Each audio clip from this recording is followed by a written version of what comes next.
Se lhe disser que a minha convidada de hoje é Anabela dos Santos Simões, arrisco-me a que mude já de canal. Peço-lhe que não o faça. A mulher que tenho aqui ao meu lado é muito mais do que uma mulher. É uma força da natureza. Rebelde, indomável, mordaz, muitas vezes incómoda, aos 62 anos, diz que já não tem nada a perder. É por isso que acaba de estrear uma peça de teatro chamada Sem Filtro. Ana Bola, ainda bem que vieste. É isto mesmo? Aos 62 anos já não tens nada a perder? Acho que não. Acho que não. Ainda por cima porque, como sabes, és muitíssimo mais novo do que eu. Um bocadinho. E acompanhaste com certeza muitas das coisas que eu fiz. Eu cresci a ver-te, aliás. Claro, Eu e com muitos dos nossos espectadores. Sim. Eu tive a sorte de trabalhar com os melhores, de ter programas da minha autoria, de ter trabalho sempre, de não ter passado por estas crises horríveis que estamos todos a passar neste momento, em que os atores têm muito menos trabalho e ganham muito menos dinheiro. Portanto, de facto, sou uma privilegiada. E aos 62 anos, acho que tenho até a obrigação de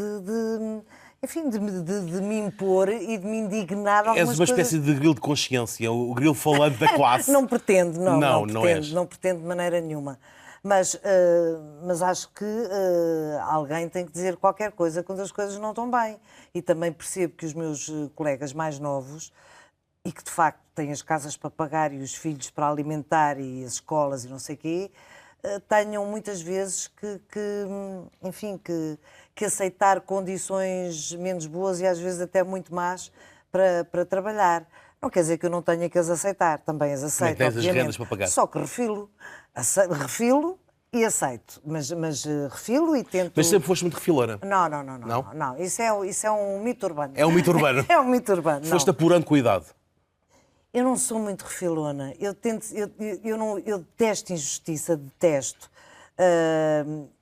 E se calhar devia ter refilado muito mais durante a minha vida inteira em relação a uma data de coisas. Calei-me imensas vezes, engoli imensos sapos. Agora, isto faz parte atingiu... desse processo de crescimento, não é? Exatamente. Isto atingiu, e quando digo atingiu, não é no meu métier. A todos os níveis este país atingiu situações com que as pessoas não podem nem devem compactuar. Portanto, eu, com os anos que me restam de vida, que se calhar ainda são muitos, porque tenho aparentemente boa genética, tenho pai e mãe vivos, portanto... Já com 90 acho que não tenho nada a perder. Se calhar até tenho qualquer coisa a ganhar. E se isso funcionar para mim e para algumas pessoas que trabalham ao meu lado e na minha profissão, se calhar não é mau. Eu ainda não vi a tua peça, mas já te prometi que vou ver o Sem Filtro. Mas quem já a viu, voz amiga, já me disse que aquele espetáculo és tu, é a tua cara. Sim. Tu deixaste de ter filtro, é isso? Toda a gente tem filtro, sempre. Só que vais deixando de ter os filtros tão limpos ou tão sujos, neste caso. Eu cultivo, de alguma maneira, a gentileza. Eu não gosto nada de conflitos, não gosto de me zangar com pessoas. Hoje em dia, a idade também te dá isso. Dá-te muito mais calma para perceberes que as outras pessoas não têm que ser necessariamente iguais a ti. E algum bom senso também para tornear... Absolutamente. Se por um lado te dá mais calma para as coisas que não têm muita importância na vida, dá-te menos calma para as coisas que têm... Menos paciência. Exatamente, menos paciência. E de facto, sim, aquele espetáculo sou eu, até porque não estou a fazer uma personagem. Estou a assumir a minha própria personagem. É muito autobiográfico, não é? É um monólogo, é bom que os espectadores lá em casa saibam. É autobiográfico, definitivamente, e tem muito mais verdades do que aquelas que as pessoas imaginam que eu digo, porque se calhar, obviamente que como é um texto e é uma situação, tem coisas ficcionadas, mas uma grande parte do que eu digo são coisas que aconteceram comigo e que continuam a acontecer. Coisas que aconteceram contigo e coisas que não aconteceram contigo, no sentido em que fala-se muito da tua situação de não estás a trabalhar, de bateres à porta e elas não... e as portas não se abrirem. Isso aconteceu-me durante anos na minha vida, durante anos. de bater à porta, olha, está aqui uma proposta de um programa, ai, que linda que é a proposta, ai, nós vamos aprovar isto. Enfim, mas isto aconteceu-me a mim e aconteceu a toda a gente que trabalhou na televisão. Mas hoje é mais difícil entrar com mais variedade, com mais televisão, com mais cabo, é mais difícil? Eu acho que é muito mais difícil porque, aparentemente, as televisões deixaram de precisar de comediantes profissionais, porque comediantes involuntários temos as televisões cheias. Não sei porquê deixaram de se fazer programas de comédia. Eu até percebo que nas televisões privadas, embora também não seja assim tão líquido, mas enfim, consigo perceber que a primeira intenção de uma televisão privada é ter lucro, obviamente. Portanto, se os programas de comédia não funcionam, ou se as experiências aparentemente, enfim, não são os que dão mais dinheiro, porque de facto ainda não chegámos ao ponto de estarmos a dizer uma piada e antes de acabar a piada entrar um 760, 300 e 300 e lá só chegaremos. Depois lá chegaremos. Portanto, se calhar os programas de comédia não são rentáveis. A mim faz-me confusão que o Serviço Público não tenha programas de comédia. Faz-me confusão. Muito bem. Temos 22 minutos. Esperamos que estes 22 minutos, ou tens pelo menos consciência que estes 22 minutos podem ser os meus últimos 22 minutos da minha curtíssima carreira televisiva. Também vens à televisão... tinha graça. Vens à televisão falar mal da televisão. Não estou a falar mal. Estou a brincar. Mas a televisão portuguesa é pior nesse aspecto hoje do que era. Acho que sim. Acho que sim. Há mais diversidade na escolha, mas menos diversidade no género? Eu acho que não é só a televisão portuguesa, porque todos estes programas de que nós falamos e que de uma maneira geral não gostamos, mas que toda a gente vê, estou a falar do Big Brother, os talent shows, esse tipo de programas, como sabes, eles existem em todas as partes do mundo. E são muito vistos em todo lado. E são muito vistos em todo o lado, portanto não é nada de extraordinário. Não estamos a fazer nada que os outros não façam. Nós temos um mercado minúsculo. E um universo de pessoas cada vez menor a ver televisão. Portanto, nós, os atores, de uma maneira geral, felizmente têm as novelas, e muitos deles têm trabalho nas novelas, porque se tornou uma indústria, mas especificamente os comediantes, e somos alguns já, não temos sítio onde trabalhar na televisão. Nunca te passou pela cabeça fazer uma novela, por exemplo? Uma tua amiga, nossa amiga comum, a Maria Rueff, está a fazer uma novela. Está a dizer, e muitíssimo bem. Faz lindamente aquela mulher amargurada mas na novela. A Maria tem características de atriz dramática e de atriz cómica. Ela é uma atriz muito completa. Muito versátil. Eu não gosto particularmente do formato da novela, e até sou freguesa de algumas novelas, muito também para ver os colegas, mas não sigo todos os dias, mas enfim, vejo novelas e não tenho rigorosamente nada contra. Eu não me importaria nada de fazer uma novela, desde que o meu papel tivesse a ver com aquilo que eu sei fazer melhor, que é comédia, porque eu não tenho a abrangência da Maria Rueff, nem pouco mais ou menos. Não te apetece, nesta altura do campeonato, reinventar-te? Não, eu não tenho talento para fazer aquilo. Eu não acredito. Empresária, má, maquiavélica. Ai, sim, uma amazona, sim. Mas com um toque de humor, tinha que ser. Todos os bons mauzões, tanto no cinema como na televisão. No final com uma... Sim. Um grande final. Tem sempre um piquinho de humor negro, eu adoro humor negro. Agora, fazer uma dramática como a Maria Rueff faz aquela mulher, eu não era capaz de chorar, não acredito, dá-me vontade de rir. O que é que tu queres? Os atores não têm que fazer tudo, não têm. Há quem diga que sim, que os atores têm que ir a todas. Eu acho que também não é bem assim. Há atores que se especializam mais aqui ou mais ali, depois há de facto os outros que vão a todas e são normalmente os que são extraordinários e geniais. Tu tens esse sentido crítico muito apurado e tens repetido com alguma frequência essa condição de estares desempregada, ou seja... Não é verdade. Desempregada não no sentido, enfim, até porque é uma ofensa a quem está realmente desempregado, e é bom termos as coisas em seu sítio, mas desempregada neste conceito de não teres trabalho regular. E isso acontece porquê? Porque este país... é um grosso, está tudo grosso. Como diria a Ivone Silva, não é? Acontece. Ou este país não está para velhos, sendo que aos 62 anos ninguém é velho. Mas sentes isso? Eu não sinto isso como de uma todo. marca? Não sinto, ainda não sinto. mas sei que isso é verdade. Este país, tu vais aqui ao lado, vais à Espanha, onde eles prezam os seus atores mais velhos e os trazem palminhas e os cantores, toda a gente. Os sócios rodados da vida. Exatamente, toda a gente. E trabalham, de facto, até cair da tripeça, até não poderem mais. Eu acho que aqui em Portugal, mas sabes que é uma contradição tão grande, porque eu acho que isso não se sente na rua. Mas a tua Betty Grafstein é um sucesso, por exemplo. Mas essa é muito velha. É uma peça de museu. É uma peça de museu. Porque o que o público, eu acho que o público gosta dos seus atores mais velhos e dos seus cantores e dos seus artistas mais velhos. Só que depois as televisões, os teatros, os sítios onde as pessoas podem ainda trabalhar, apesar da idade, esquecem-se muitas vezes deles. Mas isso não é contraditório? Nunca se fez muito tanto teatro como se faz hoje? Não há hoje Portugal tem uma rede no interior do país, fora dos grandes centros urbanos, de excelentes equipamentos culturais. Que estão, em muitos casos, fechados. Olha que eu tenho a experiência um bocadinho ao contrário de turnês que tenho feito.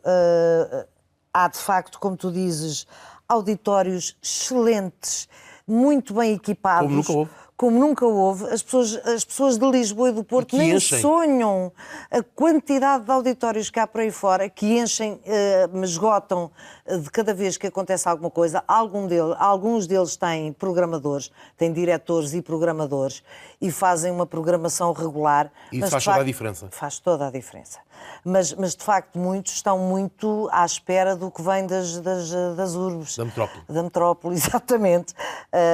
E, de facto, é uma pena. Tomáramos nós, quem me dera a mim, ter aqui um daqueles teatrinhos que são muito parecidos com aquele onde eu estou, com o Estúdio Mário Viegas, teatrinhos de 100 lugares. Que é cozy, não é? Que é muito... pequenino. O Mário Viegas é muito bom, é aconchegante. É bom para fazer estas coisas, para estar ao pé do público, para interagir. Mas há coisas fabulosas e há uma população sedenta de ver espetáculos e de ver os seus artistas. Tu zangas-te com o país, mas ao mesmo tempo és um otimista sempre. Ou seja, pelo menos a ideia com que tu deixas passar sempre nas tuas entrevistas, apesar desse desencanto que tens com o que se passa, mas depois há sempre um lado de ternura para com o país. Mas sabes que eu sou muito antiga no país também. Já há afinidade grande com... sabes que eu não sou tão otimista como tu imaginas. Ou como as pessoas imaginam. Enganas bem. Engano. Eu sou muito realista, mas há uma coisa que eu aprendi, que é usando aquela velha frase chinesa, se não me engano, a vida dá-te limões, faz limonada. E eu acho que é isso que temos que aproveitar. Claro que temos que nos indignar e temos que nos zangar e temos que mandar vir e temos que tentar colocar as coisas nos sítios e pôr um bocadinho de ordem nisto. Mas, acima de tudo, eu tenho que aproveitar a minha vida. E a minha vida também já não será tão longa como isso. Portanto, o que é que eu pretendo? Evitar ao máximo os conflitos, independentemente de não deixar de dizer o que penso. Mas aproveitar a vida e ter cada vez mais tempo para aproveitar. Nunca te passou pela cabeça zarpar daqui para fora? Como tu fez o teu filho, que está na Islândia? Nesta altura da minha vida, não. Os teus pais? Sim, tenho dependências e eu gosto muito de viver em Portugal, adoro viver em Portugal.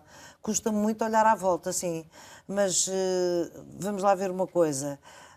O estrangeiro também não é... aquilo que as pessoas imaginam. Nem a Islândia onde o teu filho... A Islândia é uma coisa à parte, mas a Islândia tem 300 mil habitantes. Claro. Não se pode comparar.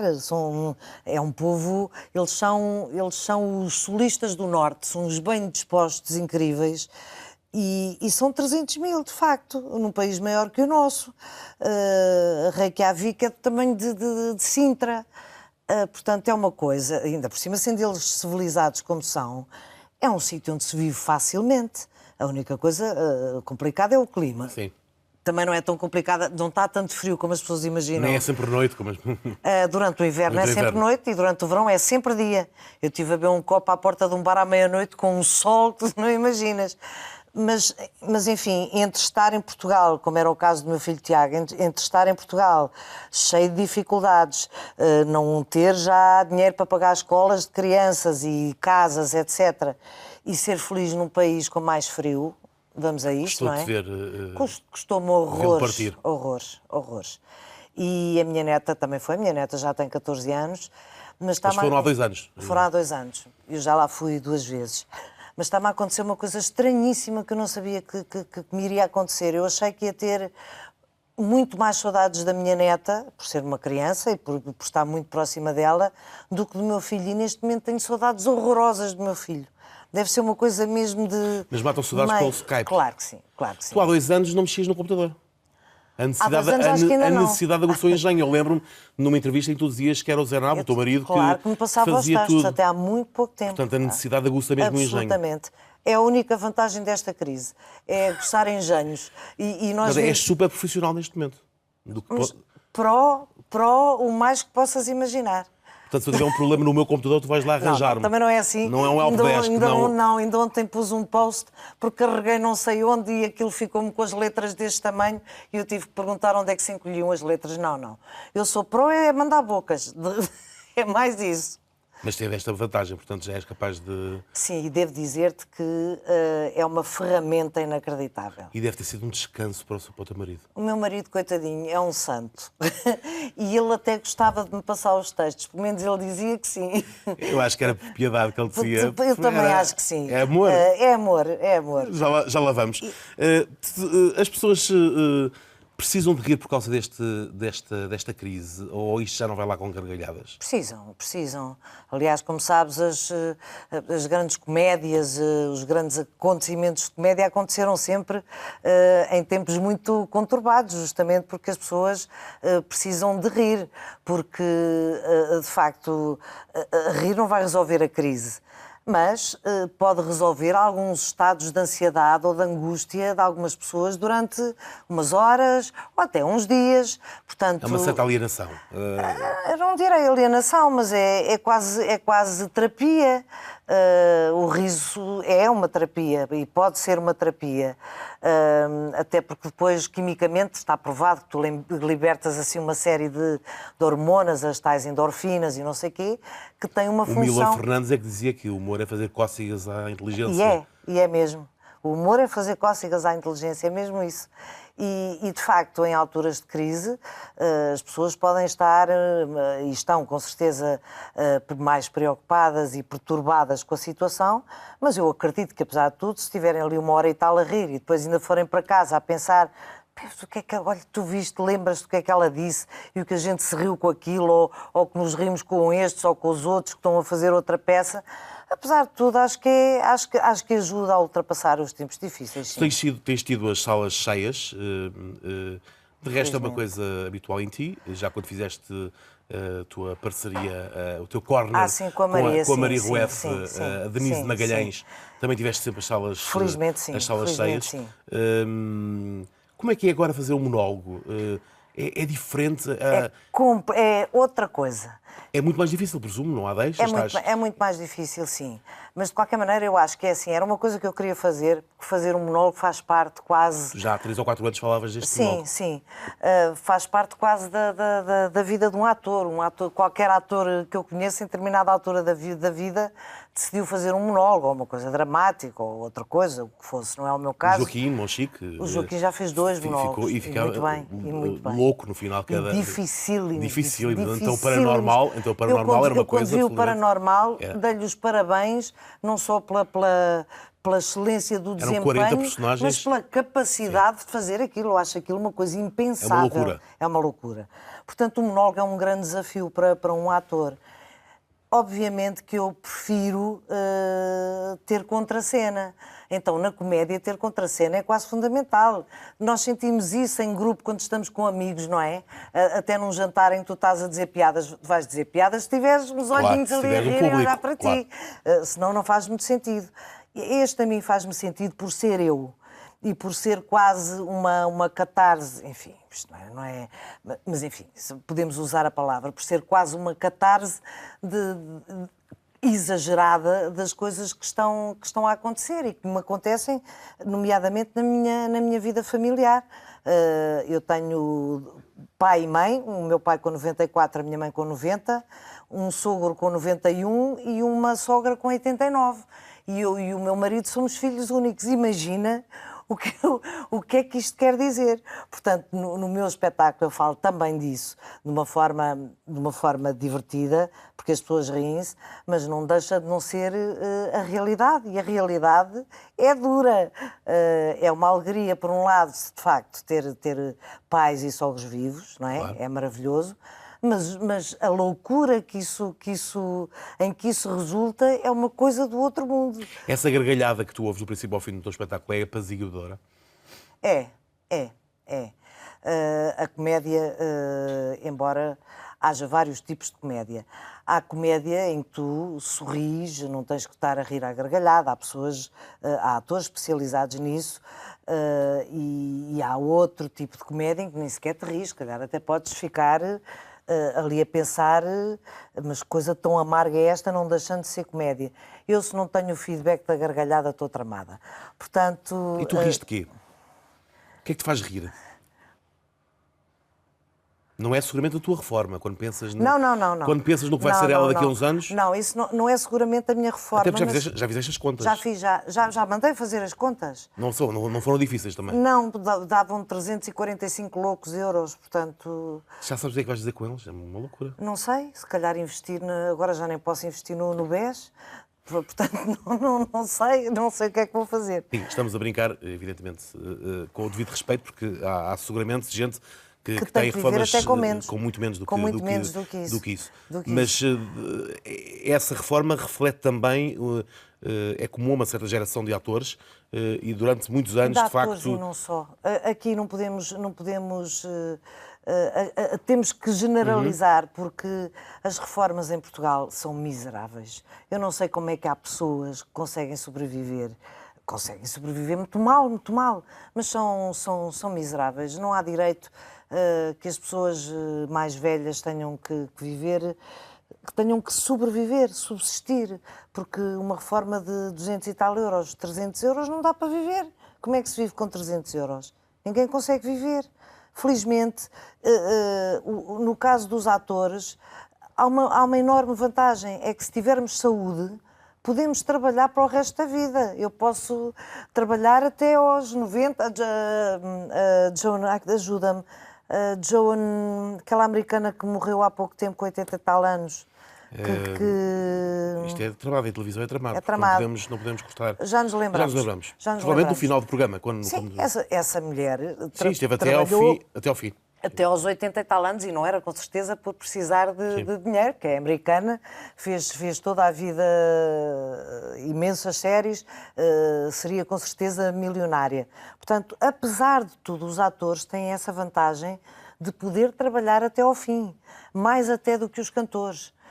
Sim, tem o problema da voz no determinado momento. Nós podemos adequar-nos a papéis para a nossa idade. Eu posso fazer a voz, hei de poder fazer bisavós e, com um bocado de sorte, trisavós. Se calhar até vou ter alguma necessidade de ir fazendo uma coisa ou outra para me sentir mais Vivinha da Costa. Eu interrompi-te quando te perguntei do que é que tu te rires. Gostava de perceber o que é que eu me rio? O que é que te faz rir ainda. Além da gargalhada da tua neta, enfim... As crianças fazem-me rir e faz-me rir... Sabes que não há muita coisa que me faça rir hoje em dia, de facto. Porque eu sozinha não me rio muito. Eu rio muito em grupo, quando estou com os meus amigos e falamos das coisas da vida, até das mais tristes, e muitas vezes rimos-nos delas. Mas eu hoje em dia não tenho mesmo tanta vontade de rir como já tive. É um bocado como o palhaço, não é? Que tem que fazer rir. Embora eu não seja uma pessoa triste, nem poderia ser, porque claro. tenho uma vida ótima. Então, num país como o nosso, de facto, repito que sou uma privilegiada, ainda por cima tenho, como sabes, uma relação afetiva duradoura e estável, sou mega saudável, portanto vou Como é que se atura o mesmo homem há 30 e tal anos e como é que ele atura a mesma mulher há 30 e tal anos? Talvez a segunda pergunta faça mais sentido. São ambas legítimas. Respeitando muito a liberdade um do outro, é a única maneira. Vocês são ambos filhos únicos. São ambos filhos únicos. E ambos precisam muito do vosso espaço. Absolutamente. Somos ambos dois solitários que conseguimos estar... Como é que isso se casa? Como é que conseguimos estar no mesmo espaço e estarmos sozinhos ao mesmo tempo. Digamos que ainda por cima... Estar sozinho sem estar só, porque não é a mesma coisa. Não. É não tem nada a ver. Coisa, não tem nada a ver. Eu não conseguiria viver com alguém que preenchesse esse meu espaço. Ainda por cima, os músicos, mais do que os atores até, são criaturas que se isolam mais porque tocam todos os dias, porque um músico nunca deixa de tocar, claro. mesmo sozinho, em casa. Portanto, o Zé tem o seu espaço. Faz os seus monólogos. Faz os seus monólogos, eu vou lá chateá-lo de vez em quando, diz-lhe, ó Zé, não fizeste isto, não fizeste aquilo, anda lá. E ele deixa-me também nas minhas leituras e na horta. E na horta, sim. Porque é engraçado, nós estamos quase a acabar, faltam com poucos minutos. Ficaríamos aqui seguramente a conversar durante muitas horas, gostamos muito um do outro e isso é sempre um bom sinal. É engraçado explorar esta aparente contradição, tu dizeres que falaste tanto da falta de trabalho e da necessidade de ir-me trabalho, eu quero trabalhar, mas depois dizes que trabalhas por necessidade. Que se não tivesses necessidade não trabalhavas. Mas de todo. Ficavas nas azeiras do mar ou demoras nunca tranquilamente. Tinha trabalhado. Eu se tivesse... Fazias o quê? O quê? Tudo. Lias, viagens, cultivavas, tudo. Vias o mar, que adoras, via o mar, passeava, lia, via as séries todas cá para ver, os filmes todos cá para ver, saía. Então não há tanta coisa para fazer, há milhões de coisas para fazer. Mas é preciso ser rico, não é? É preciso ser rico. Esse é o pormenor que te falta. Falta-me esse pequeno pormenor. Já não vais a tempo. Não sei, olha que eu jogo no Euromilhões todas as semanas, nunca fiando. É fé, isso. É a única que eu tenho. Ao menos haja alguma. Eu sei que tu pensaste em ser médica, lês tudo, bulas, simpósios, tudo. Eu não tudo. pensei, lamentavelmente não pensei ser médica, porque se tivesse pensado eu teria sido médica. Hoje em dia é talvez a única coisa eu nem sequer posso dizer que seja um arrependimento, mas eu adoro medicina. E gosto de coisas de tripas e de sangue e de costuras e gosto muito de diagnóstico, percebes? E faço receituário. E fazes análises todas as semanas, com certeza? Eu não, porque eu sou o tipo de hipocondríaca que não vai ao médico. É maravilhoso. Não, eu estudo para não ir. Faço o meu próprio diagnóstico. Aliás, sempre que vou ao médico já levo o diagnóstico feito de casa. E às vezes acerto. Isso é maravilhoso. Ou seja, querias ser médica, mas és hipocondríaca. Completamente. Não é curioso? Isso é maravilhoso. Mas queria ser médica por ser hipocondríaca. Percebes? Que era para não... Era uma catarse, no fundo. Não, é que tu sabes tão bem... Era desafiar... Absolutamente. Tu sabes tão bem como... Para que é que eu vou lá? Eu já sei. Exato. Tu sabes tão bem como eu, se amanhã fores ao médico fazer umas análises, vão descobrir que tens colesterol, que tens os triglicéridos não sei onde... Sim. Portanto, assim, percebes, fazia as análises a mim própria. Aliás, eu meço a minha própria tensão e tenho uma coisa para ver a diabetes e tal. Portanto, vou controlando a minha vida. Eu sei que agora é tarde para mudares de vida, mas sempre me podias ajudar a curar esta minha constipação. Está há alguns dias. Mas é uma constipação mesmo? Não é gripe, não tenho febre nem nada, não. Alergia? Nada. Corrimento nasal? Um bocadinho. É um momento de televisão maravilhoso. Precisas de ficar bom depressa? Depressa, sim, tenho que trabalhar. Tens de trabalhar, não é? Griponal. Não tenho uma horta para cultivar. Griponal. Muito bem. E efervescente. Fica efervescente. Atenção, com bolhinhas. Atenção que faz um bocadinho de sono. Se fosse a ti, tomava à noite. Ok, para dormir melhor. Sim. Na bola, ainda bem que vieste. Muito obrigada, olha, ainda bem que vim. Muito bem. Quanto a nós, ficamos com o encontro marcado para a próxima semana. Lembro que esta entrevista tem um resumo nesta edição de domingo do Diário de Notícias. Para a semana vamos ter um novo convidado com histórias interessantes para contar, uma conversa informal ao sabor das palavras. Até lá.